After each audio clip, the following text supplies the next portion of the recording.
خوانندگان و تماشابینان گرامی، موضوع درسی امروزمون از فن فیزیک استحصال، نقل و استفاده انرژی الکتریکی می باشد. خب چون که میدونیم انرژی الکتریکی یک انرژی پراقتداری می باشد که تمام سیاره زمین را فرا گرفته است. البته به جریان الکتریکی حیات امروزه را تصور کردن غیر امکان است. خب جریان الکتریکی چگونه استحصال کرده می شود؟ جریان الکتریکی با نوع‌های گوناگون استحصال کرده می شود. موافق قانون‌های فارادی و موافق قانون‌های شارل کولون، موافق قانون‌های علمای بزرگی که درباره جریان الکتریکی کار کردند، قانون‌های اوم، امپیر، ولتا، درباره قوه جریان، شدت آن و مقاومت ناقل البته شما می‌دانید. بنابراین همین سبب درباره همین نقل استحصال و نقل جریان الکتریکی امروز ما موضوع خود را آغاز می‌کنیم. البته چنانکه که می‌بینید در نزد ما دستگاه‌های استحصال کننده جریان الکتریکی استفاده است، گنراتور جریان تغییر‌یابنده خب با تاثیر قوه‌های بیرونه کار اجرا کرده جریان الکتریکی استحصال می‌کند. در اینجا چنانکه که می‌بینیم ترانسفورماتورهای گوناگون استفاده‌اند که اینا تبدیل دهنده جریان الکتریکی برای پست و بلند کردن شدت جریان الکتریکی خدمت می‌کنند. عموما جریان الکتریکی رو با نوع‌های گوناگون در طبیعت قوه‌های گوناگون موجودند. مثلا با قوه شمال یعنی باد جریان الکتریکی حاصل می‌کنند. خب با قوه گیم که آتش جریان الکتریکی حاصل می‌کنند. با نیروی یعنی قوه آب جریان الکتریکی حاصل کرده می‌شود و جریان الکتریکی با واسطه اتم گیم استحصال کرده می‌شود. در سال‌های اخیر یعنی که از نیروی آفتاب هم جریان الکتریکی رو چکار می‌کنند؟ گرفته با واسطه همین بطری‌های آفتابی حاصل کرده ایستاده‌اند. خب برای با واسطه آتش یعنی که حاصل کردن جریان الکتریکی حالا با ما کمک می‌رسانند خواننده ما اشرالی و انوره درباره چگونه همین نیروگاه‌های برقی میگیم اولوی یا که آتشی کار می‌کنند معلومات ها می‌دهند. خب باز برای مکمل شدن درسمون از نگاره ها یعنی که از تصویرها هم استفاده میبریم. خب مرحبا.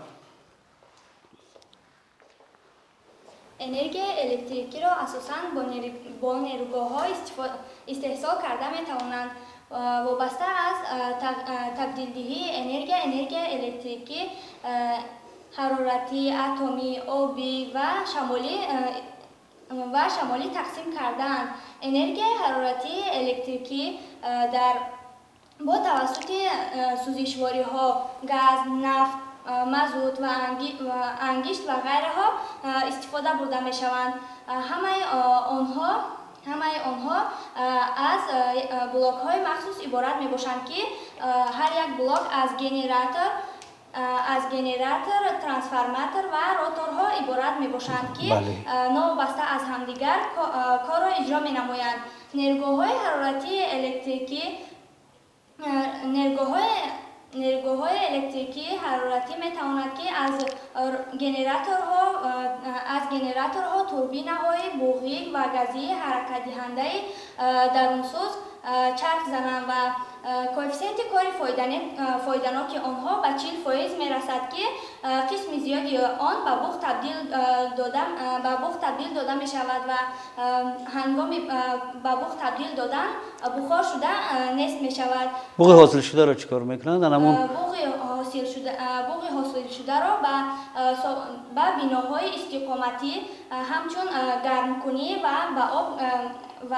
و آب را گرم کرده به خانه‌های استقامتی تقسیم می‌نمایند و استفاده می‌برند و این نمود بوغ را نیروگاه الکتریکی حرارتی مخصوص گردانیده می‌نامند که آن بر 60 و 70% برابر است. همین 40% شما گفتید، بعد 40% 30% دیگه یا 20% دیگه از کجا آورد که 60% گفتید؟ چی هست این 20% یا 30% دیگه 60 70% میگیم؟ همین 60 70% اش چی است؟ در بالای 40% که ما استفاده بردیم در شکل انرژی الکتریکی. همون 30% اش چی است؟ اون 30% اش شما را کیفیت کاری فایده‌ناک همین محرک حرارتی گفتید. خب جمع الجمع 40 جمعی با 30% دیگری می شود 70% یا که تقریبا 60-70%. همیشه کدام بوده که همون انرژی زیادتی که شما گفتید در کارخانه ها و مؤسسات تعلیمی یا که بیمارخانه ها عموما با استعمال کنندگان در شکل بو و یا گرما داده می شود برای گرم کردن خانه ها در فصل زمستان می شود. خب مثلا شما درباره این نگاره از نقشه گپ زنید. در نگاره ها ما نشان داده میبریم مرکزهای حرارتی الکتریکی در این نقشه آورده شده است. انرژی سوزشواری، دوم انرژی داخلی بخار، بعدا به انرژی مکانیکی بخار و باز به انرژی مکانیکی توربین و در آخر به انرژی الکتریکی تبدیل می‌یابد. هم انرژی ها ببینید در اینجا انرژی مکانیکی شد در شکل مکانیکی گشت در شکل کینتیکی، یعنی که با معادله حرکت مبادل می‌گردد که چیکار می‌کند مکانیزم رو به حرکت می‌درآورد. مرحبا. این نوشته‌جات‌ها به مرکز حرارتی الکتریکی مبادل می‌گردد. در نقشه دوم انرژی مکانیکی محرک‌ها، انرژی داخلی اسباب‌های گرم‌کننده و سوم انرژی داخلی اکومولاتورها میباشند که همه اینها در یک جایگی استعمال کننده میباشند. هنگام کار کردن این نمودی انرژی ها ناقل های ما گرم میشوند. در اینجا انرژی داخلی ناقل ها نوشته شده است. حالا ما در نگاره دوم مقاومت ناقل ها هم به نظر گرفته می شود چون که استعمال کننده های گویم همین انرژی الکتریکی هستند که از خود چی خارج میکنند؟ گرمی. مرحبا. چه خیلی که ما در نگاره یکم گفتیم انرژی داخلی اسباب‌های گرم کننده در اینجا در رسم‌ها نشان داده شده است. یعنی اسباب‌های گرم کننده الکتریکی، فروزانک، درزمال، باتری و غیر اسباب‌های برقی که هنگام استعمال انرژی زیاد از خود یک نمود گرمی را حاصل می‌نمایند. موافق قانون کی؟ جولز. بله، موافق قانون جولز در اینجا در نشان داده شده است. نمی گرمی جریان الکتریکی رو استعمال میکنند از خود یک مقدار گرمی خارج میکنند که همه اینو گرمی حاصل کننده ها، یعنی گرمی رو از خود خارج میکنند هنگام استعمال نمودن جریان الکتریکی. اینو به زبان روسی الکترون اگریواتل هم میگویند. اینو همچون استعمال کننده گوییم که وزنین حساب میشوند در همین استعمال کردن جریان الکتریکی. چون که در اینجا ببینید لامپوچکا هم در خود یک اسپیرال دارد، یک پروژینه ولفرامی دارد که خیلی تفسون می شود. هر یک کدامی در داخل خود هم میگونه مکانیزم هایی دارند که از خود جریان الکتریکی رو استعمال نموده از خود یک مقدار گرمی رو خارج میکنند.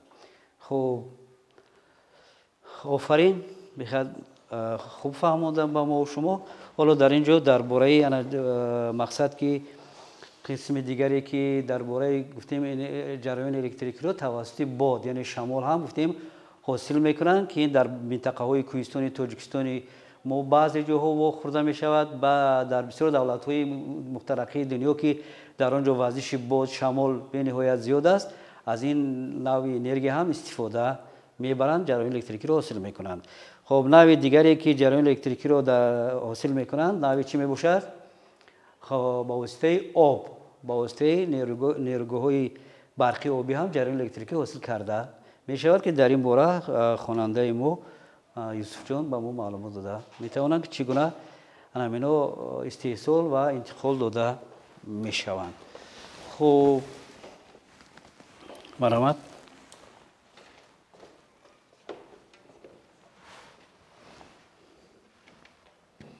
مرحمت کنید.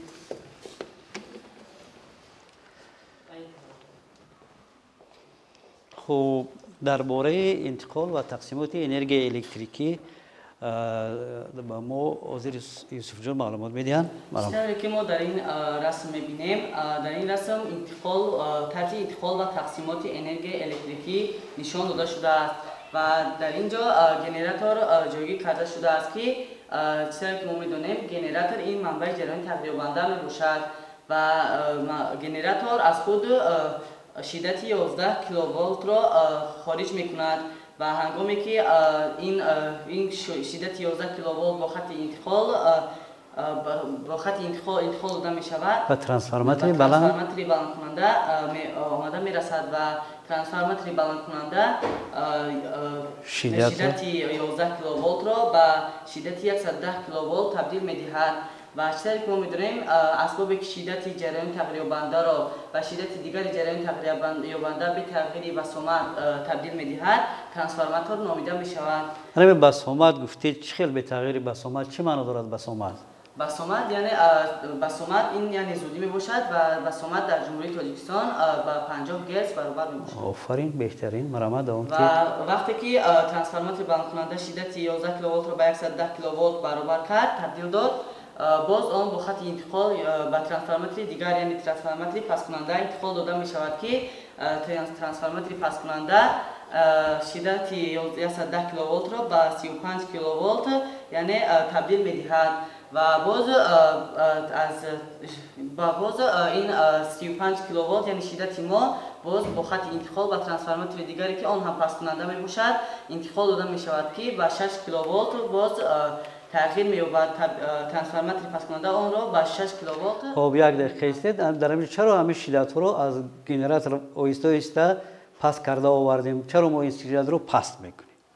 چون که در خانه ها در مکتب ها در همه جا شدتی که ما استفاده میبریم باید به 220 ولت برابر باشد و برای همین ما آن را پس کرده و در آخر آن را به 220 ولت تبدیل میدهیم که چون که تمام اسباب های امروزه اسباب و دستگاه های الکتریکی که در حیات روزگار کار میفرمانند اکثریت آنها با شدت 220 ولت کار و فعالیت میکنند، کار اجرا میکنند.